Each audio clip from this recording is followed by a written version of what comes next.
The Babylonian cuneiform texts describe it by name. Rābiṣu. In Akkadian, the verb Rābiṣu means to crouch, to lie in wait. The Rābiṣu does not wander, it does not travel, it does not hunt, it waits. At thresholds, at doorways, at the liminal spaces between one place and another. The Grokipedia documentation, drawing on Akkadian incantation texts, records its behavior precisely. It lurks at thresholds, doorways, and other liminal spaces to ambush or afflict humans. Not occasionally, not under specific conditions. This was its permanent station. And the Babylonians, who documented it in cuneiform, were so certain it was there that they developed an entire system of protections specifically designed to keep it on the other side of the doorway. The system failed if the rituals were not performed, and most nights did not perform them. Welcome to the Shadow Ancestral. Tonight we go into the most personal episode we have ever made. Not about gods, not about floods, not about ancient kings, about what the Babylonians documented as sharing your space.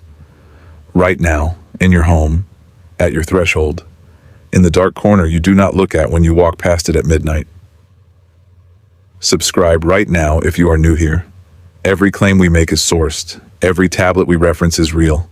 Subscribe and find out why. Now, what is waiting at your door? The Rābiṣu. The Grokipedia documentation, drawing on cuneiform scholarship like Utukkū, describes its nature in specific terms. It is an Akkadian term derived from the verb Rābiṣu, meaning to crouch or to lie in wait, denoting a supernatural entity that lurks at thresholds, doorways, and other liminal spaces to ambush or afflict humans. Liminal spaces. The word liminal comes from the Latin limen, meaning threshold. The Romans borrowed the concept from a much older tradition.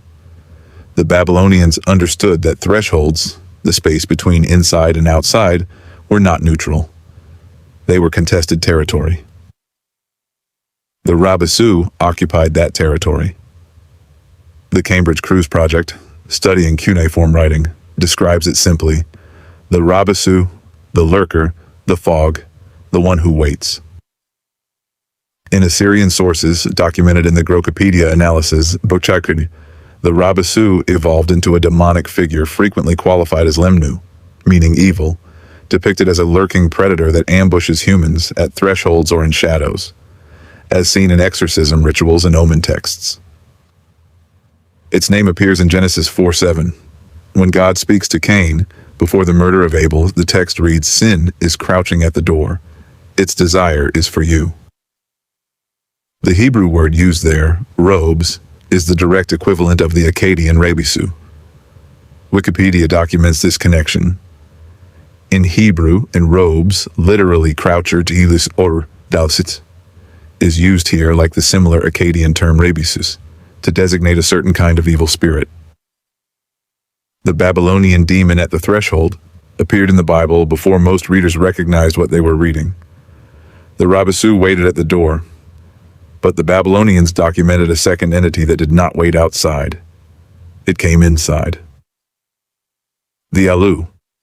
The Wikipedia article on the Utukkū, drawing on Akkadian and Sumerian cuneiform, describes it with extraordinary precision.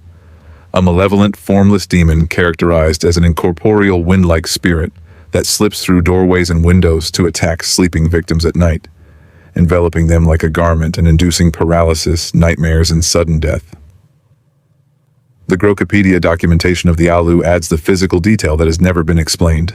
No mouth, no lips, no ears. The Chicago Assyrian Dictionary, one of the foremost academic references on Akkadian language, identifies the Alu as an evil demon frequently invoked in incantations. Documented in the phrase, "May the evil Utukkū demon, the evil Alu demon, descend into the netherworld," from an anti-demon ritual tablet. The Hellslore academic documentation of the Alu makes a connection that stops every researcher who reads it carefully. The ancient descriptions of Alu's actions, specifically its ability to seize a person in bed and overwhelm them like a garment, closely parallel the clinical symptoms of sleep paralysis. Sleep paralysis. the documented medical phenomenon in which a person wakes unable to move, aware of a presence in the room, feeling pressure on their chest, hearing sound, seeing figures, but completely unable to call out or move. The Babylonians described this experience 4,000 years ago, not as a medical event, as an entity, named, documented, with specific incantations written to drive it out. The Rābiṣu and the Ālu were not isolated entities. They belonged to a system, a documented classification of supernatural beings that the Babylonians cataloged with the same precision they brought to astronomy and mathematics. The Wikipedia article on the Utukkū, the Sumerian equivalent, documents the system. The canon of exorcism of the evil Utukkū is known as Utukkū, the Akkadian expansion of which, known as Utukkū Lemnūtu, evil demons, is preserved across 16 tablets. 16 tablets. Not a passing reference, not a footnote. A 16-tablet canonical series dedicated entirely to documenting the nature, behavior, and weaknesses of the entities the Babylonians believed shared the world with them. The demonic entities within this system were documented by Assyriologist Reginald Campbell Thompson in his 1903 publication, Devils and Evil Spirits of Babylonia, translated directly from cuneiform tablets at the British Museum. The system included the Utukkū, evil spirits lurking in deserts, mountains, graveyards, and the sea. The Rābiṣu, the croucher at thresholds. The Ālu, the faceless night attacker. The Gālu, underworld enforcers who drag the living down to the dead. The Atemū, the vengeful ghosts of the unburied. The Lilitu, night and storm demons who endangered men and infants. Each one documented, each one named, each one assigned a specific behavior, a specific location, a specific method of attack. And for each one, a specific protection. We are at the halfway point. And what comes next is the part the Babylonians spent the most resources documenting, not the demons themselves, the protections, what they placed at their doorways, what they buried beneath their floors, what words they spoke before they crossed a threshold at night, and why, according to the cuneiform text, none of it worked if you crossed the threshold without performing the ritual first. Subscribe to the Shadow Ancestral right now. Every episode is sourced, every claim verified. Subscribe, hit the bell. Now, the protections. The Babylonians did not accept the presence of these entities passively. They built an entire system of protection specifically designed to hold the Rābiṣu on the other side of the threshold. The Gods and Monsters.info documentation of the Shadow, the Babylonian protective spirit, describes the household system precisely. Common Babylonian and Assyrian families relied on the Shadow as a household guardian, often by burying small clay tablets engraved with its image beneath the threshold of the front door. Figurines and inscribed plaques and wall niches served the same purpose. The buried Shadow was understood to defend the home, day and night, against demons, disease, and ill fortune passing through the entrance. Buried beneath the threshold, not displayed, not hung on a wall, placed in the ground directly beneath the point where you crossed from outside to inside. Because the threshold, the Babylonians understood, was the most vulnerable point in any structure. It was where the Rābiṣu waited. It was where the Ālu entered. It was the gap between the protected space inside and the occupied space outside. The Gods and Monsters.info documentation records what a friendly Shadow was believed to do. A friendly Shadow kept the household together and turned away the Rābiṣu, the Gālu, the night wanderers, and the fevers. And for the Ālu, the one that came inside, that targeted sleepers, the Maklu ritual was prescribed.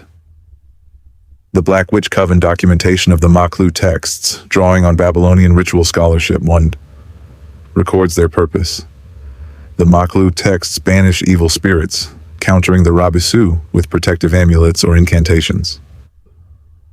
The Maklu, which we covered in episode 6, was a 9-tablet incantation series performed over a single night from sunset to sunrise. Prescribed exactly for this purpose: to seal the doorways, to drive out what had entered, to protect the sleeper from what came through the window.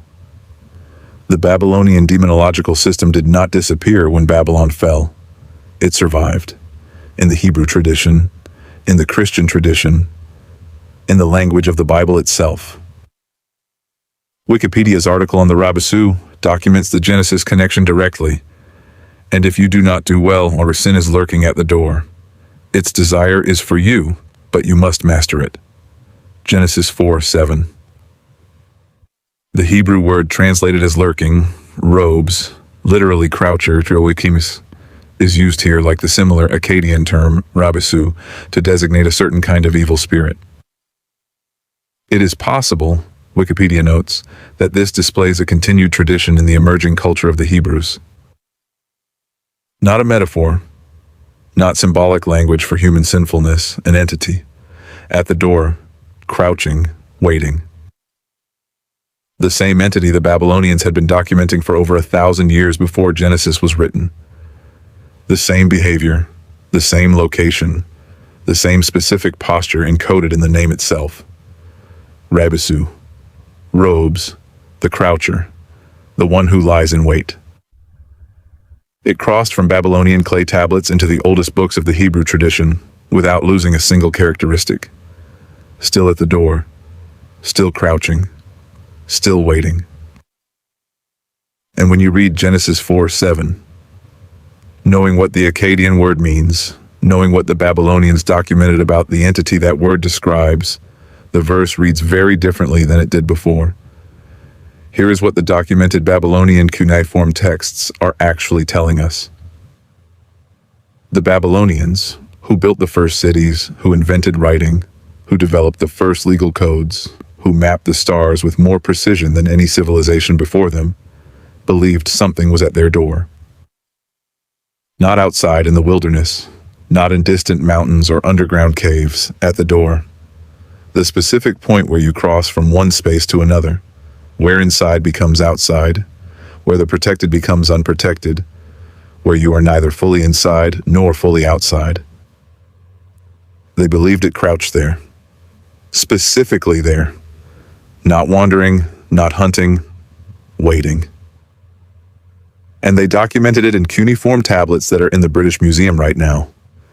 They developed a 16-tablet exorcism series to address it. They buried protective figurines directly beneath every threshold. They performed 9 hours of ritual from sunset to sunrise to keep their households safe. The civilization that invented writing used that invention, in part, to document something waiting at every human doorway. 3,000 years later, that same entity appears in Genesis with the same name, the same posture, the same location. Whether you believe the tablets, whether you believe Genesis, whether you believe neither. The oldest literate civilization in the history of the world pressed this into clay because they believed it was real, and they treated it as real for over 2,000 years.